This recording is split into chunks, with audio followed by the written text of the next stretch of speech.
Last video में हमने solve किए थे क्वेश्चन नंबर 1 से लेकर 20 तक के क्वेश्चंस। अगर आपने वो वीडियो नहीं देखा है तो डिस्क्रिप्शन में उसका लिंक है, जाकर आप उसे चेकआउट कर सकते हैं। क्वेश्चन नंबर 21 को देखो, इसमें कहा गया है कि 1 से 200 तक की कितनी प्राकृतिक संख्याएं हैं जो 2 और 3 दोनों से विभाजित होंगी। तो देखो, आपको ये चेक करना है कि एक नंबर जो 2 से भी कटे और 3 से भी कटे वो कौन सा होगा। सबसे पहला नंबर होगा 6, क्योंकि 6 2 से भी कटेगा और 3 से भी। फिर इसके बाद में जो 6 का मल्टीपल होगा वही होगा, मतलब 12 आएगा। फिर उसके बाद में 18 आएगा। और इस तरह से हमें कहाँ तक चेक करना है, 200 तक। तो आप ये देखो कि 200 नंबर जो है वो 2 और 3 दोनों से कटेगा क्या, तो 2 से तो कटेगा लेकिन 3 से नहीं कटेगा। तो आप क्या काम करो, 6 से डिवाइड कर लो 200 को। तो 200 को अगर मैं 6 से डिवाइड करूं तो 6 3 जा 18 होगा, यहाँ से बचेगा 20 और 0, और फिर 6 3 जा 18, मतलब 2 रिमाइंडर बचेगा। तो ये जो 2 है ना, इसे 200 से माइनस कर दो तो ये कितना आ जाएगा, 198। मतलब लास्ट वाला जो नंबर होगा वो 198 होगा, जो 2 और 3 दोनों से कटेगा। अब आपको यहाँ से यहाँ तक चेक करना है कि टोटल कितने नंबर्स हैं।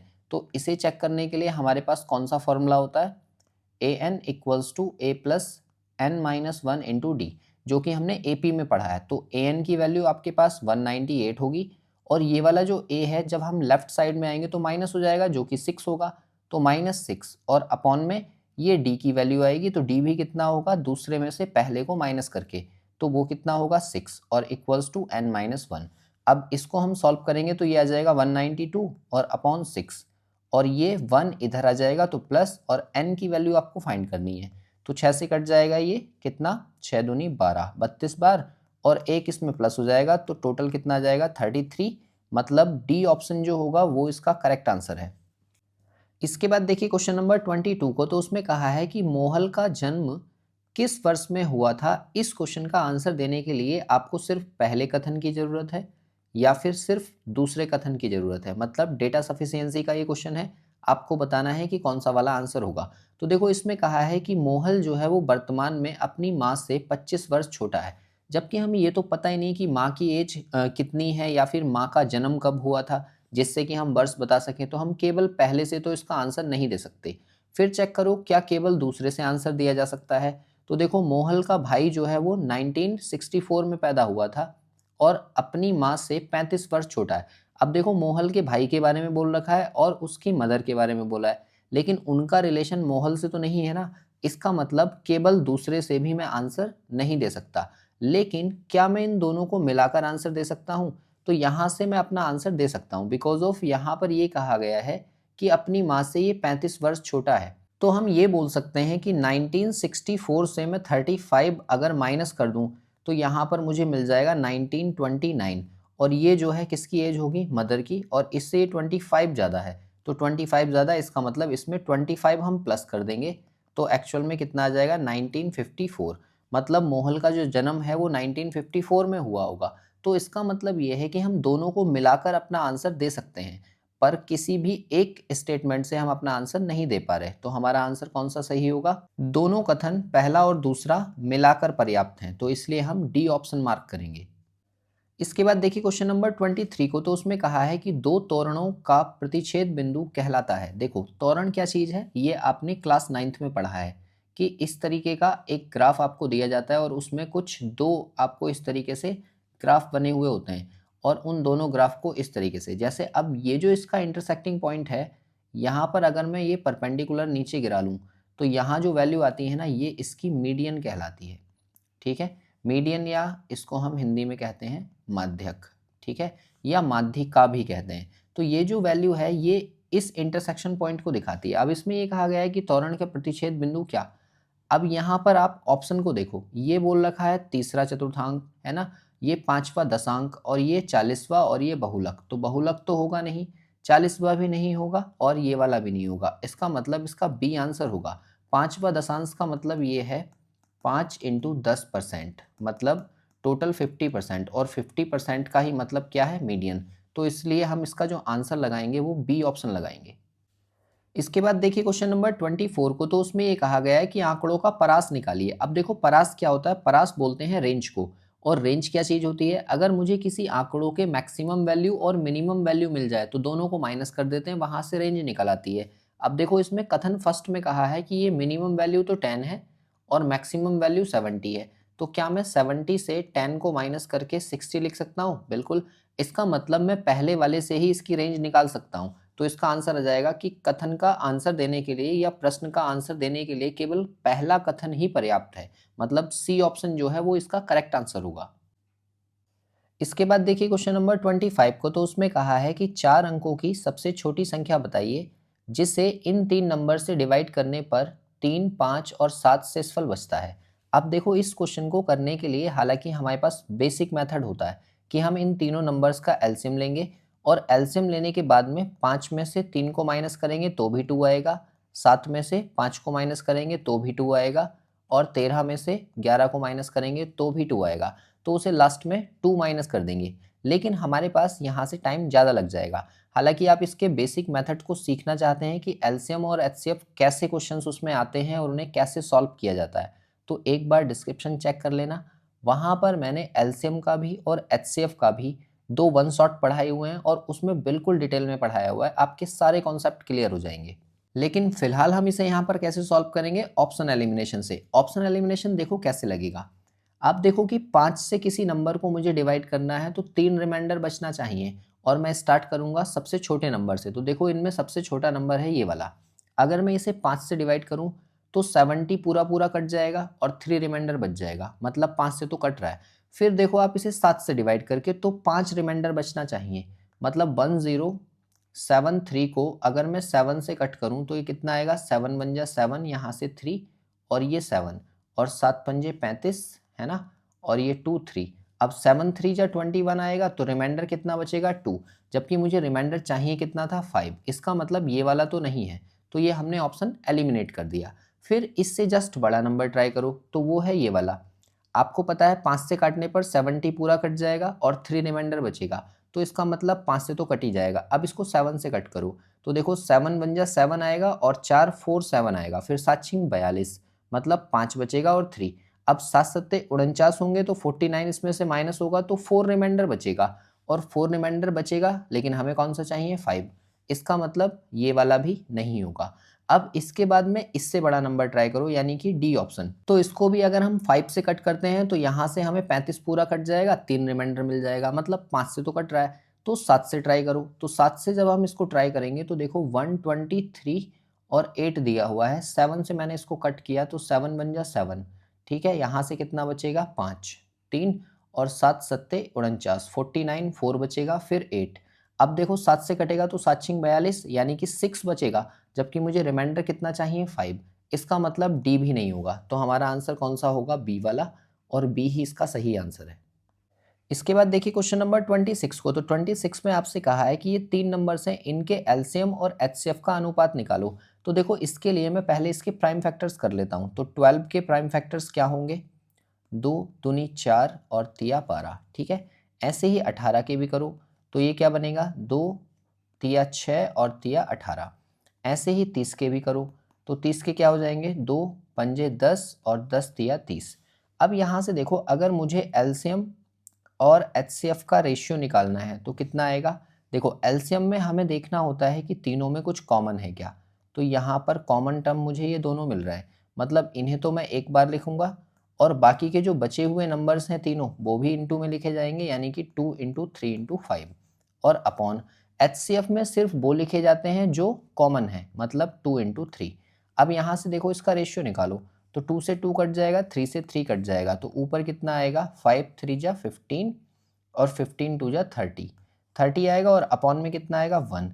तो हमसे पूछा गया है कि इन दोनों का योग क्या होगा, तो दोनों को प्लस कर दो तो कितना आ जाएगा? 31, यानी कि डी ऑप्शन जो होगा वो इसका करेक्ट आंसर होगा।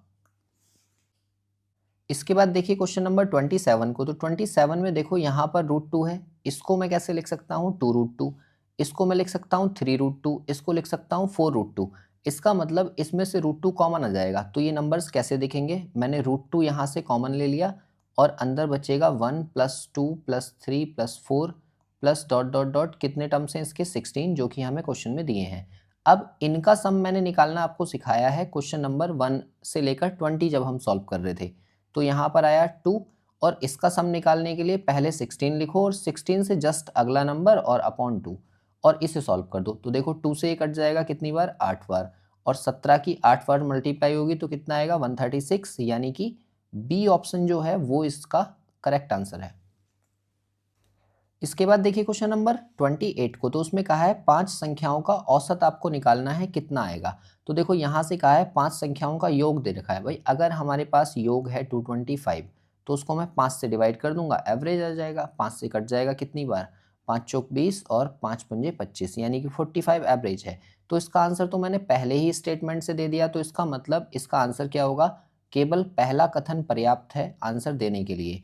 और सेकंड वाले में कहा है सबसे बड़ी संख्या 60 है, तो भाई उसके आधार पर हम नहीं बता सकते कि इसका एवरेज क्या होगा। फिलहाल इसका जो करेक्ट आंसर है वो ऑप्शन ए है। इसके बाद देखिए क्वेश्चन नंबर 29 को, तो उसमें कहा है एक सारणी में अप्रैल का मासिक आंकड़ा लुप्त है। मतलब उसमें जो डेटा लिखा हुआ है उसमें अप्रैल के मार्क्स नहीं लिखे हैं या अप्रैल का नंबर नहीं लिखा है। यदि जनवरी से मई तक, अब देखो जनवरी से मई तक कितने महीने होते हैं, 5, उनका औसत कितना है 40, तो गुणा 40 में अगर इसको कर दूं तो ये कितना आ जाएगा 200। मतलब इनका जो सम आएगा वो कितना आएगा 200 आना चाहिए।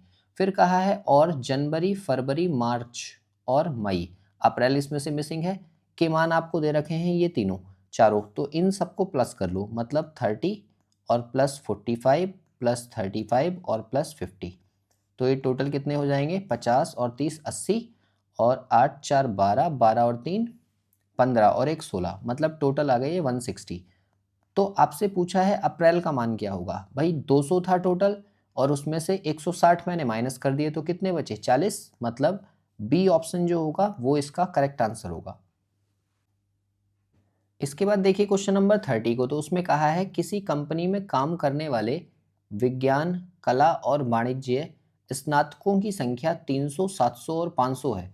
यदि इन आंकड़ों को पाई चार्ट द्वारा दर्शाया जाए, पाई चार्ट कौन सा है, वही एक सर्कल के अंदर जो हम बनाते हैं और उसमें आंकड़े को दिखा देते हैं, तो विज्ञान स्नातकों के लिए कोण क्या होगा। तो देखो विज्ञान स्नातक इसमें कितने हैं, विज्ञान वाले हैं इसमें टोटल 300, मतलब 300 मुझे ऊपर रखना होगा और अपॉन में टोटल इन तीनों का सम, तो 500 और 700 1200 और 3 1500, तो ये 1500 नीचे आ जाएगा। और जब कभी आपको एंगल निकालना हो तो यहाँ से लेकर यहाँ तक का जो टोटल एंगल होता है वो 360 होता है, तो इसकी इंटू आप किससे कर दो 360 डिग्री से कर दो। अब इसको आप काट दो, देखो तो ये 3 से कट जाएगा 5 बार और 5 से इसे काट दो, 5 सत्ते 35 और 5 दूनी 10, यानी कि 72 डिग्री जो होगा वो इस क्वेश्चन का करेक्ट आंसर होगा, मतलब बी। इसके बाद देखिए क्वेश्चन नंबर 31 को, तो उसमें कहा है किसी दिए गए महीने की 14वीं तारीख को क्या दिन होगा। मतलब 14th को आपको बताना है कौन सा दिन होगा। अब इस क्वेश्चन का आंसर देने के लिए आपको कितना डेटा चाहिए। देखो पहले वाले में कहा है कि महीने का आखिरी दिन बुधवार है। भाई महीने का आखिरी दिन बुधवार है तो इससे मैं नहीं निकाल सकता 14 तारीख को क्या दिन होगा, बिकॉज मुझे नहीं पता 28 का महीना है, 29 का महीना है, 30 का महीना है या 31 का महीना है। इसका मतलब पहले वाले से तो आंसर नहीं दे सकते। अब सेकंड को देखो, महीने का तीसरा शनिवार जो है वो 17 तारीख को है। मतलब अगर 17 तारीख को सैटरडे है तो क्या आप 14 तारीख को दिन निकाल सकते हैं। बिल्कुल, देखो कैसे, 17 से ठीक पहले होगा 16, फिर होगा 15 और फिर होगी 14 तारीख, और इसी में हमें बताना है। तो सैटरडे से पहले होगा फ्राइडे, फ्राइडे से पहले थर्सडे और थर्सडे से पहले होगा वेडनेसडे। मतलब 14 तारीख को वेडनेसडे होगा, ये मैं बता सकता हूँ केवल दूसरे वाले कथन से।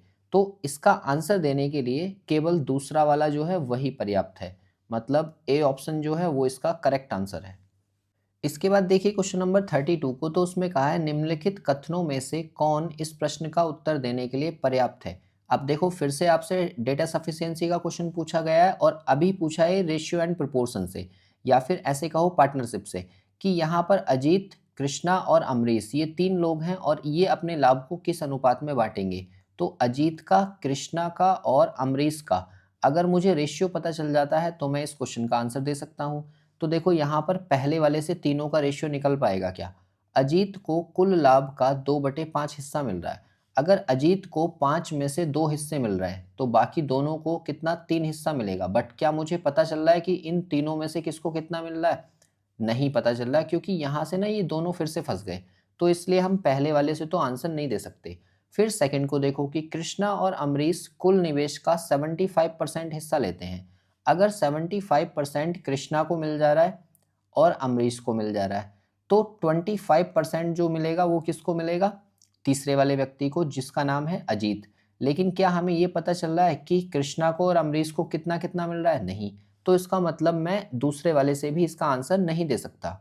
इसके बाद हम चेक करेंगे क्या इन दोनों को मिलाकर हम अपना आंसर दे सकते हैं। तो देखो यहाँ से भी मुझे ये क्लियर नहीं हो रहा है कि कृष्णा को और अमरीश को कितना कितना मिल रहा है। अगर मैं इन दोनों को मिला भी देता हूँ तब भी, क्योंकि यहाँ से देखो 3 हिस्सों का पता चल रहा है और यहाँ से ये पता चल रहा है कि 75% ही नहीं मिल रहा है, बट कितना मिल रहा है, रेशियो नहीं डिवाइड होगा। तो इसलिए मैं इसका आंसर दूंगा कि मैं दोनों को मिलाकर भी इस क्वेश्चन का आंसर नहीं दे पा रहा है।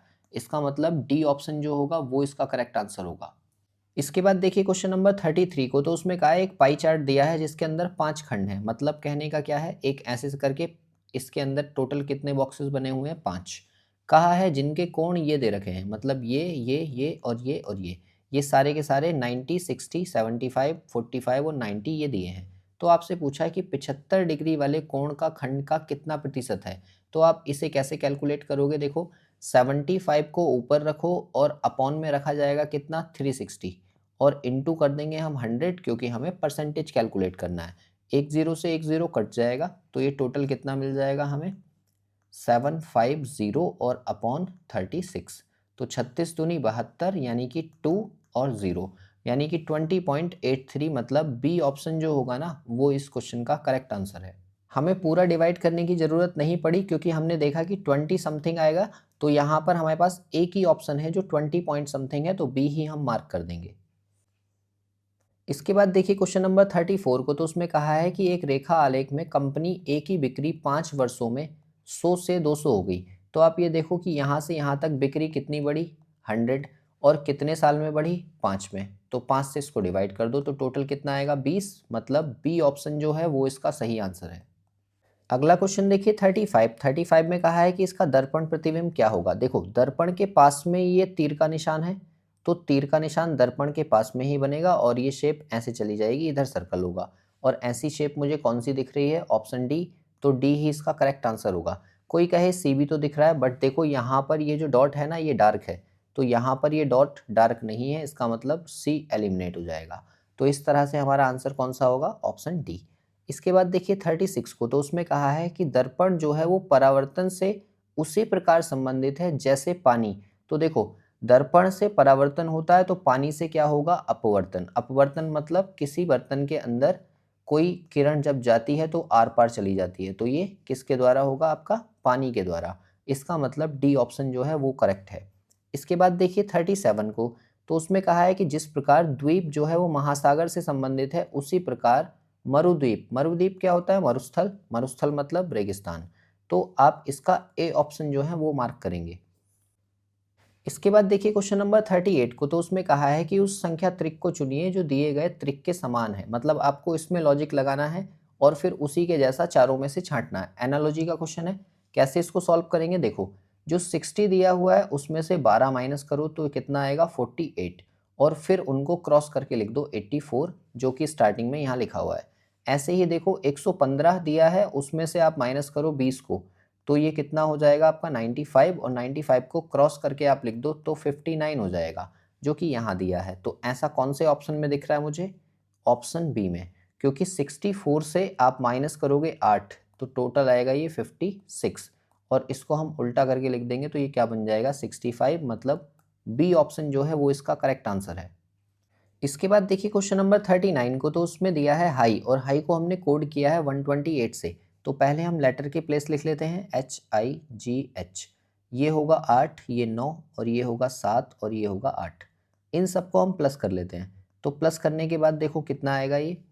8 और 8 16, 16 और 9 25, 25 और 7 हो गए 32, यानी कि 32। और 32 की हम 4 से इंटू कर देंगे तो ये कितना आ जाएगा? 128।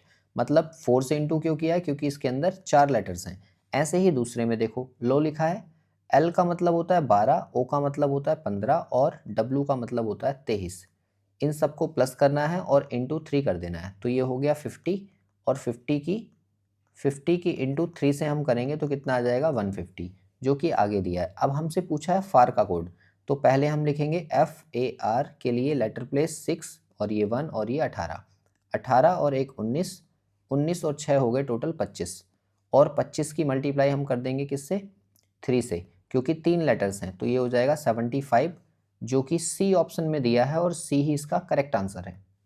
इसके बाद देखिए क्वेश्चन नंबर 40 को, तो उसमें कहा है एक रेलगाड़ी जो है 120 किलोमीटर प्रति घंटा की चाल से चलती है और उसकी लंबाई कितनी है, 600 मीटर, और कहा है एक खंबे को पार करने में उसे कितना समय लगेगा। तो देखो बड़ा ही आसान सा क्वेश्चन है, 600 डिस्टेंस दे रखी है और क्योंकि ये मीटर में दी है तो मुझे स्पीड भी जो चाहिए होगी वो किलोमीटर प्रति घंटा में नहीं, मीटर प्रति सेकंड में चाहिए। मतलब 120 की इंटू में किससे कर दूं, 5/18 से, तो 18 पहुंच जाएगा ऊपर यहाँ पर। अब देखो 12 पंजे 60, मतलब इससे ये पूरा कट जाएगा, तो टोटल कितने, 18 सेकंड बचेंगे। मतलब बी ऑप्शन जो होगा वही इसका करेक्ट आंसर है। ये मैंने क्या किया है, आपको पता है कि स्पीड बराबर होता है डिस्टेंस अपॉन टाइम, तो मैंने यहाँ से टाइम की वैल्यू निकाली है डिस्टेंस अपॉन स्पीड करके, इस फॉर्मूले को यूज़ किया है और यहाँ से 18 सेकंड कैलकुलेट किया है। मतलब बी ऑप्शन जो है वही सही है। आई होप आज के 20 क्वेश्चंस भी आपको समझ में आए होंगे। यहाँ पर हमने क्वेश्चन नंबर 21 से लेकर 40 तक के क्वेश्चंस कंप्लीट कर लिए हैं। किसी भी क्वेश्चन में अगर आपका कोई भी डाउट है तो आप नीचे कमेंट कर सकते हैं। बाकी अगर आपने क्वेश्चन नंबर 1 से लेकर 20 तक की वीडियो नहीं देखी है तो डिस्क्रिप्शन में लिंक है, जाकर आप उसे देख सकते हैं। बाकी क्वेश्चन नंबर 40 से आगे के जो क्वेश्चंस हैं वो करेंगे इससे नेक्स्ट वीडियो में।